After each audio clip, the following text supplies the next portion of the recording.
Hi, everyone. I'm William Hiley, Director of Faith Formation here at St. Matthew's. I'd like to share with you in this video some of the trends and happenings, I guess, in elementary religious education here at St. Matthew's Parish. This is a annual presentation I like to prepare on statistics related to our ministry so that folks can be informed about what our ministry looks like. All of the numbers in this presentation then compare October to October. These are not final numbers for the year. If you'd like to see final numbers for any of our parish programs, I refer you to various other parish reports and diocesan reports that our churches prepare. Before I tell you about what is happening in our parish, let me tell you what the program it is that we're doing looks like. Firstly, why do we do this? How do we do this? We believe that in structuring our ministry, we have to plan to win by attraction, right? People stay involved with religious education in the long run because they see the value in what they're doing. And so, what we need to do needs to add value, in their opinion, to their lives, right? Particularly in the elementary education world, we believe that if we can add value to parents, attract parents, then we'll open doors to children's ministry and to more ministry opportunities along the way. We also believe that by equipping parents, we'll have new partners in ministry, right? Not just for new teachers for religious education or more Eucharistic ministers, but also people who are willing to go into their homes and their workplace and share and live what the gospel means to them, what they've experienced the gospel to be. That's what partnership in ministry can be, and that's what we want to prepare for.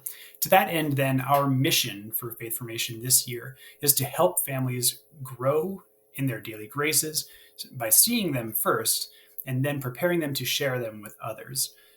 When we can see what God is doing in our lives, it empowers us and helps us to feel much more confident to share the faith with others.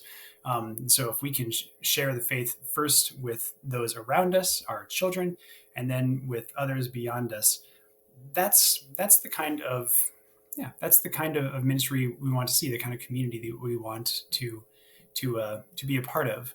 Now, our ministry has taken several shapes over the years. In the past 5 years, we've been working in a parallel instruction model, which is to say that when children come to class, parents also are invited to come to class. And these classes are usually optional, depending on the year. Confirmation, we require it at the 7th grade level, and therefore it's kind of difficult to require 2 different classes at once when parents might be pulled between the two. So we have different parent offerings on Wednesday nights at the same time as children classes. And this year, we're hoping to expand on that using some grant funding through Catholic Extension. We've added a new curriculum, Word of Life is its name, and I'm excited to roll it out. But that's just one part of our strategy this year. Our goal is to continue with these weekly classes for pre-K through 6th graders and their parents, and to add on with that grant funding, monthly faith experiences that parents and children can do as a family, experience together, and then bring what they learn from that home, start a conversation, continue a conversation. We'll tie all of these threads together through an annual conference that will focus on promoting a spirituality of family life and helping families to embrace the graces that God gives them in their daily life and to, share the fruits that God is doing with them. So that's great. That's important. And I want you to know all that. But I also want to share with you some of the central concerns then for executing our strategy. Like, how do we know it's working and what underpins it? Like, how are we going to get it to work at all? And that's where I want to spend the remainder of this presentation. I want to share with you some numbers related to the following questions. Number one, are we communicating well with our families? Because anything we do has to be underpinned by good communication. Are families sticking with our program after and in between sacramental years? That would be a noteworthy fruit. If our strategy is working, that we would like to see families sticking with it. Similarly, we are family faith formation. We have parent and children classes. So are parents and children alike participating even in optional offerings? Finally, of course, we do have classrooms for kids, right? And those are taught by volunteer catechists a lot of the time. So how big are our classrooms? Is that reasonable for our catechist volunteers to work with? Is it a reasonable ask for our volunteer team? And is it also our catechist team the right size for the job? Because I want to take care of our volunteers too. So those are the questions that I'd like to spend a little bit of time answering for you and to share some numbers and how we're doing on those with you. First, the matter of communication. We use a variety of communication technologies here in our parish. We use mass email. We use our bulletin, of course, we use social media. But one area that's been standing out in the past couple of years has been our increased adoption of mass text through Remind and Flocknote. And I think this year, if you look at our enrollment process, remember this is October to October comparisons throughout this presentation. This year's enrollment process was exceptionally smooth and fruitful because we leaned pretty heavily into our texting capabilities. If you look at this graph here, you'll see that the purple line there on top represents our enrollments for this year and when they came. So we have that purple line is above the previous years for the entire way. So we have more families enrolled during our enrollment window this year, which is awesome. But they also shifted significantly towards early enrollment. We had 50% of our currently enrolled families were enrolled by 2 weeks ahead of the first day of classes. That has never happened before. Previously, that 50% mark came within 1 week or even within 1 day of the start of classes. And that just reduces the planning burden and like the complications due to sudden class size swings so much when people enroll early. So people, thank you for enrolling early. And yeah, I think this is a positive sign that text message communication is a good tool in our belt. Does it solve every communication problem? No. Are there still some areas we can improve? Yes, but I think it's a good tool in our belt. Now, in order to answer some of our other questions, we need to talk a little bit as well about just the size of our program. It is fair to say that our program has pretty much grown consistently over the past 4 years. Slight dips, smaller growth last year versus this year. But just in terms of enrollments, if you look at this graph, the orange bar represents the number of pre-K through 6th grade families enrolled. So parents or families with at least one child in pre-K through 6th grade. The blue bar represents the number of children in non-sacramental classrooms.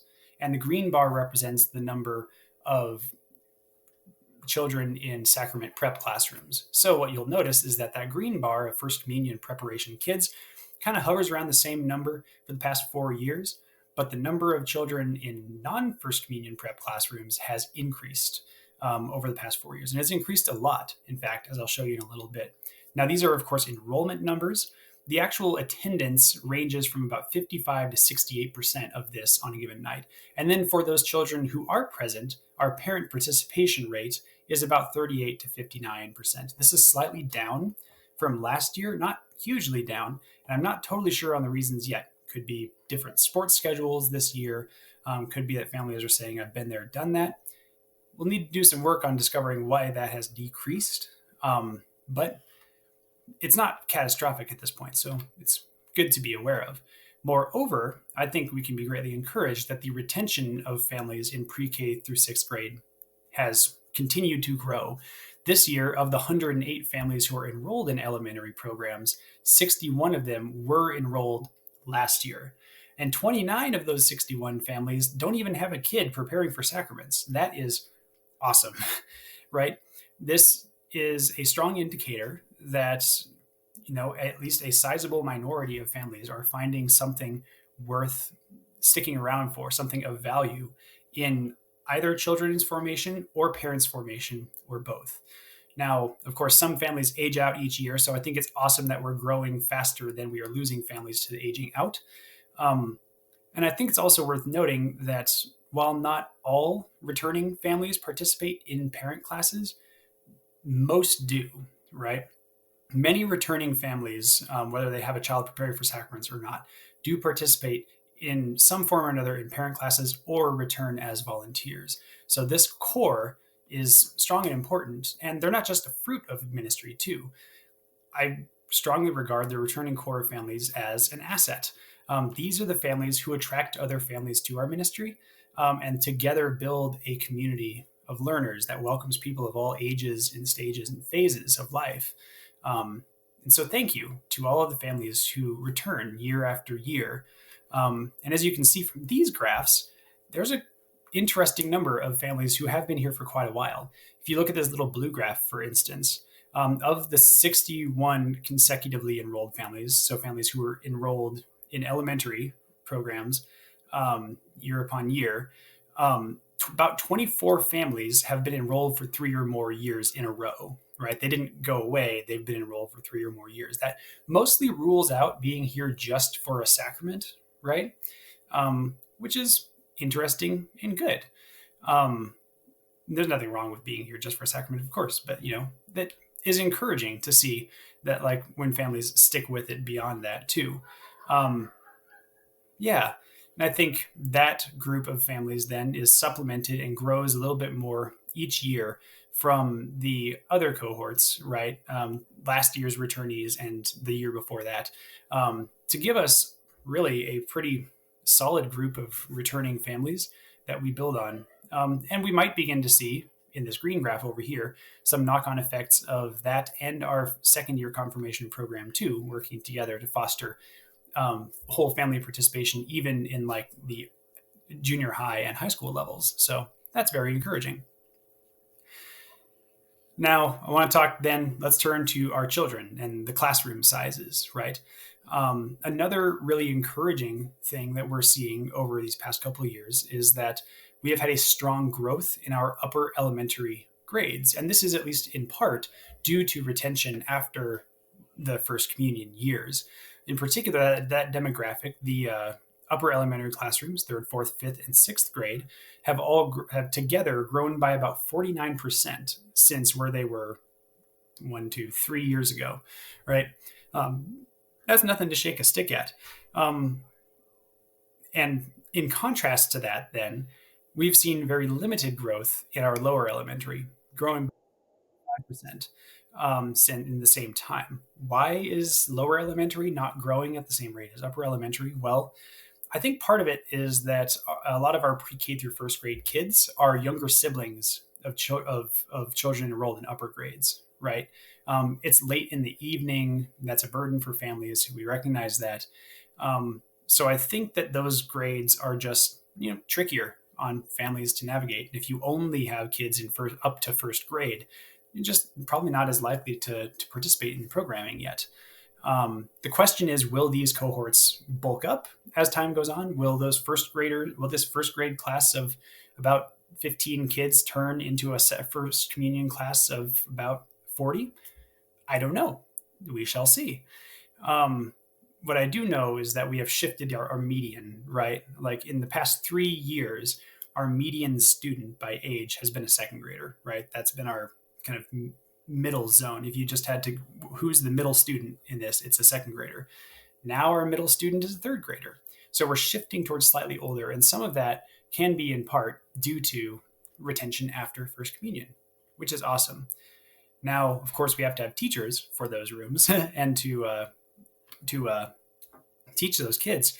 And one of the big headline stories for me at the start of the year was that we began the year with 4 uncovered classrooms. So in this graph, green squares represent full-time classroom teachers, right? So teachers who are expected to be there every week. And blue represents subs. You'll see in the past few years, we've always had some unfilled roles, meaning we needed more teachers than we had. This year, we have all of our rooms covered, but we began the year with 4 of them uncovered, right? So 1, 2, 3, 4, that's a lot of kids who didn't have a teacher assigned to them at the start of the year. This was difficult, and I'm grateful for the families who stepped up, because a lot of parents have stepped up into those roles to lead and teach these kids. That's worth noting that that's not unusual. Last year, 14 of our 21 team members were overall parents or grandparents of a student. And so, like, this is definitely a ministry by families for families. We all pitch in to make this big, beautiful thing happen. And fortunately, based on attendance, our ratios are pretty good. Our classes aren't like overbearing with too many kids in them for the most part, especially our non-sacrament years. Our ratio is about 11 to 1. So 11 kids to 1 adult, which is much improved from where it was in some previous years. Our first communion classes are struggling just a little bit, but this is because our Spanish first communion class, at least at this moment, has as many kids in it as our 2 English first communion classes combined. That's the first year this has happened. So we could really use another Spanish speaking first communion catechist at this point, and that would correct this ratio, make it more manageable for all parties involved. And I'm really curious to see if that trend, a trend towards a increased Spanish speakers as a slice of the population pie, is where we're headed. So to summarize then, key findings, we're going to return to those 5 questions I presented near the beginning. Are we communicating well with families? Well, it does seem like mass texting through Remind was a strong driver of enrollment early and big for families. So I think we are moving in the right direction in terms of establishing our communication with families. Are families sticking with it between sacrament years? We have strong retention. It looks like retention continues to grow or hold steady for families after their first communion celebrations. We also have a strong core of returning families. Will it continue to grow in the future is always one of the things that I am a goal that I am chasing. Are parents and children alike participating? I remember I mentioned that our parent participation in particular is slightly down. And you might also have noticed in the formation slide, we need the same number of children's ministers as we did last year, even though the number of children has increased notably, which means that children are not necessarily attending in the same rate at the same high rates as they were in previous years. Not totally sure why that is. Could that be seasonal? Could that be something else? I'm not sure yet. Our enrollments have increased, but our attendance has not necessarily gone up with it. Interesting thing to note, right? So are our classrooms reasonable size for catechists? Its ratios are looking pretty good right now. And is our catechist team the right size for the job? Yeah, we've got the people we need right now. And thank you, families, for stepping up into these roles. The long-term stability of our team, however, will depend on new parents and guardians stepping into those roles as time goes on.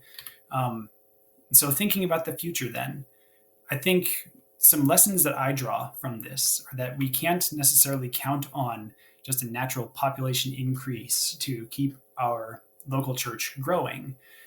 Looking at those early elementary numbers and not knowing whether those cohorts are going to bulk up into their first communion years. It's going to take more than just retention to keep a growing and thriving program. It's going to take renewal. It's going to take conversion. And we need to capitalize on the people who are coming now, participants who are with us now, and help them become disciples of Jesus, who go out and make more disciples of Jesus, right?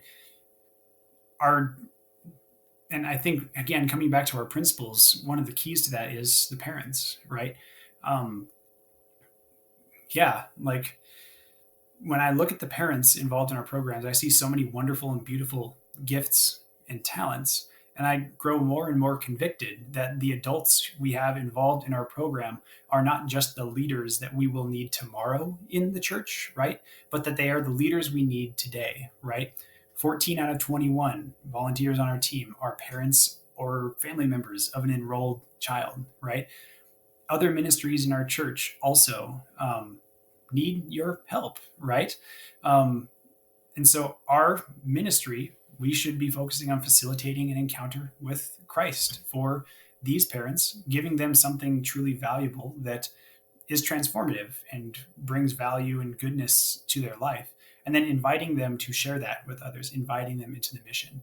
Can we do it? Can these leaders do it? Yes, by the grace of God, we certainly can. The harvest is plenty and the laborers are few, said the Lord. And I think that's very true in our parish. The task then is before us, before you and I, not just to go out and make disciples of all nations, but to make disciples of this nation, this people here before us. So Thank you for your time in listening to this. I hope that you will share your thoughts or feedback with me via email or phone call. I look forward to hearing back from you, and I look forward to serving you in our parish. I hope you have a blessed day.